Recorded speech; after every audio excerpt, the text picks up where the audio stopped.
नमस्कार दोस्तों, स्वागत है आपका न्यूज़ हंट में। तो दोस्तों, अब से कुछ ही मिनटों पहले एक ऐसी खबर आई है जिसने पूरी दुनिया के जियोपॉलिटिक्स में भूचाल लाकर रख दिया है। पूरी दुनिया की अंतर्राष्ट्रीय राजनीति को हिलाकर रख दिया है और अब कहा यह जा रहा है कि ये द ग्रेट गेम की शुरुआत हो सकती है। लेकिन ये पूरा मामला है क्या, इसके लिए मुझे आपको 1945 में लेकर जाना होगा। स्क्रीन पर आप देखिए फोटो, ये है 14 फरवरी 1945 की।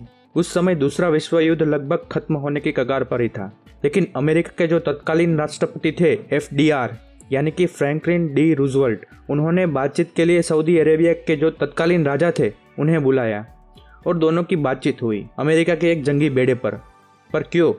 क्योंकि अमेरिका इस बात को सीक्रेट रखने वाला था, क्योंकि बातचीत का मुद्दा यह था कि जो फिलिस्तीन है वो पूरा का पूरा यहूदियों को दे दिया जाए और सऊदी अरब ये स्वीकार कर ले कि ये फिलिस्तीन यहूदियों को ही जन्मभूमि है।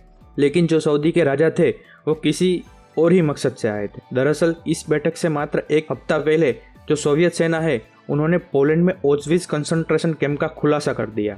दरअसल ऑच्विट्ज़ वो कैंप था जिसके अंदर सबसे ज़्यादा यहूदी मारे गए थे। बताया जा रहा है कि 1 मिलियन यानी कि 10 लाख से भी ज़्यादा लोगों की इस कैंप के अंदर मार दिया गया था। जब सोवियत सेना नाजियों को हराकर यहाँ पर पहुंची थी ना, तो इसे देखकर सोवियत सेना के जो कठोर से कठोर कमांडर थे उनकी भी रूह कांप गई थी। और जब इन्होंने इसका खुलासा पूरी दुनिया के सामने किया तो पूरी दुनिया भी हैरान रह गई।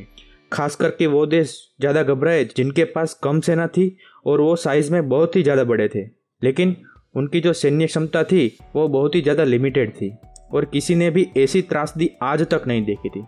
सबको लगने लगा कि कल को हमारे साथ कहीं ऐसा न हो जाए, इसीलिए सारे के सारे देश डर गए। इन्हीं में से एक था सऊदी अरेबिया, जो साइज़ में तो बहुत ही बड़ा था, लेकिन उनके पास लोग कम थे, सेना कम थी, आधुनिक हथियार भी नहीं थे। तो उन्हें भी अपने दुश्मनों से डर लगने लगा कि कल को हमारे साथ भी कहीं ऐसा ना हो जाए, उनकी नस्ल मिटाने की कोशिश ना की जाए। इसीलिए उन्होंने FDR, जो उस समय के अमेरिकी राष्ट्रपति थे, उनके सामने प्रस्ताव रखा कि हम आपको सऊदी के तेल का एक्सेस देंगे, बदले में आपको हमारी सुरक्षा करनी पड़ेगी हर हालत में। यहाँ तक बाद में ये भी तय किया गया कि सऊदी अरेबिया सिर्फ और सिर्फ अमेरिकी डॉलर में ही तेल लेगा और बेचेगा। तो यहीं से शुरू हुई अमेरिका और सऊदी अरेबिया की दोस्ती। लेकिन अब ये दोस्ती कई दशकों के बाद टूटने की कगार पर है, क्योंकि आज ही अमेरिकी राष्ट्रपति जो बाइडेन ने एक ऐसा बयान दिया है जिसने पूरी दुनिया को हिला कर रख दिया है। दरअसल जो बाइडेन ने एक ऐलान किया है कि अब अमेरिका सऊदी अरेबिया के साथ अपने संबंधों को भी रिकंसिडर करने जा रहा है।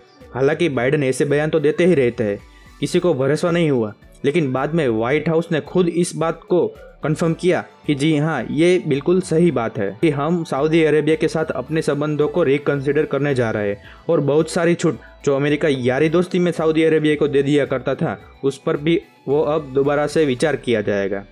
यानी कि सऊदी अरेबिया के लिए आने वाला समय बहुत ही ज़्यादा कठिन होने वाला है।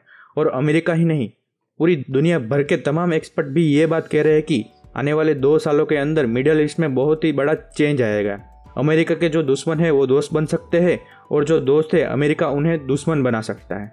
पर आपको बता दूं कि इसको लेकर काम भी शुरू हो चुका है। मैंने आपको बताया था कि अमेरिका नो ओपेक कानून लाने वाला है। अब तक सिर्फ उसकी हवा में ही बातें हो रही थी, लेकिन अब ज़मीन पर भी उसको लेकर काम शुरू हो चुका है। और बताया जा रहा है कि अमेरिका की जो सेनेट है, जो उसकी संसद है, उसका अगला सत्र शुरू होगा, उसमें ये बिल लाया जाएगा जिसके तहत जितने भी अरब देश है, उनके जो बड़े बड़े लीडर है, शेख है, अमीर लोग हैं, सबको अमेरिका टारगेट करेगा अमेरिकी कानूनों के तहत। इतना ही नहीं, अमेरिका के जो बड़े लीडर है, जो सीनियर सांसद है, वह जो बाइडेन से पहले ही रिक्वेस्ट कर चुके हैं कि सऊदी अरेबिया जो अमेरिकी सुरक्षा एंजॉय करता है, अमेरिकी सेना के बल पर पूरे अरब वर्ल्ड पर राज करता है, वो अमेरिकी सुरक्षा उनसे छीनी जाए।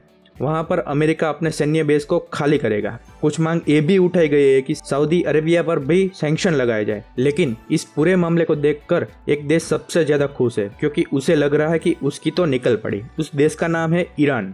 आने वाले समय में अगर आप ये बात सुने कि अमेरिका ईरान पर से प्रतिबंध हटा रहा है तो आप बिल्कुल भी आश्चर्यचकित मत हो जाएगा, क्योंकि बाइडेन पहले से ही इस बात के फेवर में है। अब तक इजराइल ने उन्हें रोक के रखा था, लेकिन सऊदी अरेबिया का जो एपिसोड हुआ है इसने पूरी जियोपॉलिटिक्स को बदल के रख दिया है। हालांकि ये पूरे मामले पर मैं बारीक नज़र बनाए हुए हूँ, जैसे ही कोई बड़ी घटना बनेगी मैं तुरंत आपको सूचित करूँगा। फिलहाल इस वीडियो में इतना ही। Thank you so much for watching this video. Video को लाइक करना ना भूले और कमेंट करना ना भूले और चैनल को सब्सक्राइब करना ना भूलें। धन्यवाद।